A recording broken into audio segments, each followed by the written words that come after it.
እስራኤልና አሜሪካ በአንድ በኩል ኢራን በሌላኛው በኩል ሆነው የከፈቱት ጦርነት አሁን ላይ እጅግ የተፋፋመና የጉዳቱን መጠን ከፍ ያለ ሆኗል።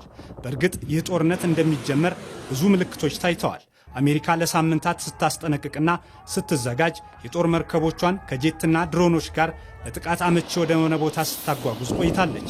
እስራኤል እንዳለፈው ጊዜ የሚታይ ዝግጅት ባታደርግም በአሜሪካ በኩል ያለው ዝግጁነት በእስራኤል በኩልም በተለይም ኢላማዎችን በመለየትና አስተማማኝ መረጃ በማሰባሰብ በርካታ ስራዎችን ስትሰራ ቆይታለች። ኢራንም እንዲሁ ከነካችሁኝ አይታችሁት በማታውቁት አይነት ጥቃት አጸፋውን እመልሳለሁ የሚል ተከታታይ ዛቻ ስትሰነዝር ለሚመጣው እየተዘጋጀች ለመሆኑ ማሳያ ሆኗል።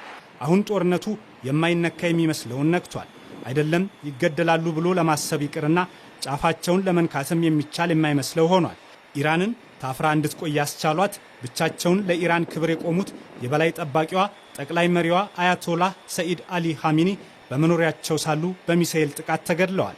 ከእርሳቸው ጋር ሴት ልጃቸው፣ የልጃቸው ባልና የልጅ ልጆቻቸውም አብረው ተገድለዋል። ይህ እጅግ አስደንጋጭ ዜና ቀድሞ በምዕራባውያን መገናኛ ብዙሃን ቢሰማም አሁን የኢራን መገናኛ ብዙሃንም ማረጋገጫ ሰጥተዋል። አያቶላ አሊ ኻሜኒ በአሜሪካና እስራኤል ጥምር ጥቃት ቅዳሜ ጠዋት መገደላቸው ተረጋግጧል።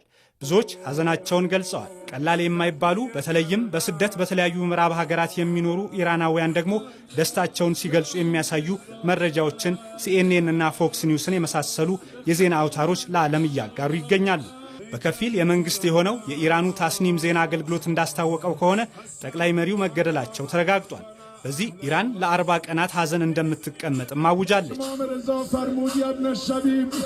የ86 ዓመቱ የኢራን መንፈሳዊ መሪ አያቶላህ በ1989 ነበር መሪነታቸውን ከቀድሞው አያቶላህ ሩሆላ ኻሜኒ የተረከቡት። የኢራንን መከላከያ ገንብተዋል። የጥንታዊ ስልጣኔ ሀገር ኢራንን ከምዕራባውያን በተጻረረ መልኩ መርተዋል።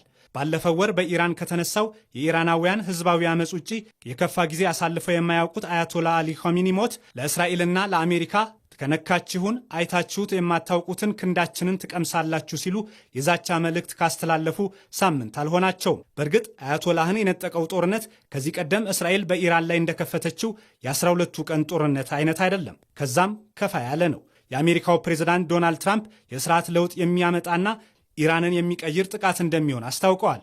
እየሆነ ያለውም ያ ይመስላል። በእርግጥ ኢራን አያቶላውን ግድያ እንደምትበቀል አስታውቃለች። ኢራን በእስራኤልና አሜሪካ ጥምረት የተከፈተባትን የሚሳኤል ጥቃት ውርጅብኝ ተከትሎ ጠንከር ያለ አጸፋዊ እርምጃ እየወሰደች ነው የምትገኘው። በዙሪያዋ ባሉ የአሜሪካ የጦር መንደሮች ላይ ከፍተኛ ጥቃት ሰንዝራለች። የተባበሩት አረብ ኤምሬት፣ ቀጠር፣ ባህሬን፣ ኩዌት ላይ የሚገኙ የአሜሪካ የጦር መንደሮች ከኢራን ጥቃት ተዘንዝሮባቸዋል። ባህሬን ላይ የተሰነዘረው የከፋ መሆኑን የዓለም መገናኛ ብዙሃን እየዘገቡ ነው። ኢራን በዚህ እንደማታቆምና የአያቶላዋ ሞት ወደ ኋላ እንደማይመልሳት ይልቁንም የሰላ ጥቃት መሰንዘሯን እንደምትቀጥል አስታውቃለች። ይህ ጦርነት በቀጠናው ብቻም ሳይሆን በዓለም ዙሪያ የከፋ ቀውስ ማስከተሉ የማይቀር ነው። ኢራን የዓለም ንግድ 30 በመቶ የሚተላለፍበትን የሆርሙዝ ሰርጥን እንደምትዘጋ አስታውቃለች። ይህ ከሆነ ነዳጅ የጫኑም ሆነ ለተለያዩ ንግድ የተሰማሩ መርከቦች በዚህ ሰርጥ የሚተላለፉ እንደመሆናቸው ጫናው ከፍተኛ ይሆናል። ከዛም ባለፈ ኢራን ላይ የተከፈተውን ጥቃት ሁሌም የሚቃወሙትና ኢራን ታስታጥቃቸዋለች ተብሎ የሚታሙት የሁቲ አማጽያን በቀይ ባህር በኩል ማንኛውም መርከብ እንዳያልፍ ከየመን ሆነው አስጠንቅቀዋል። ይህ ለዓለም የንግድ ስርዓት ምን ማለት እንደሆነ ይታወቃል።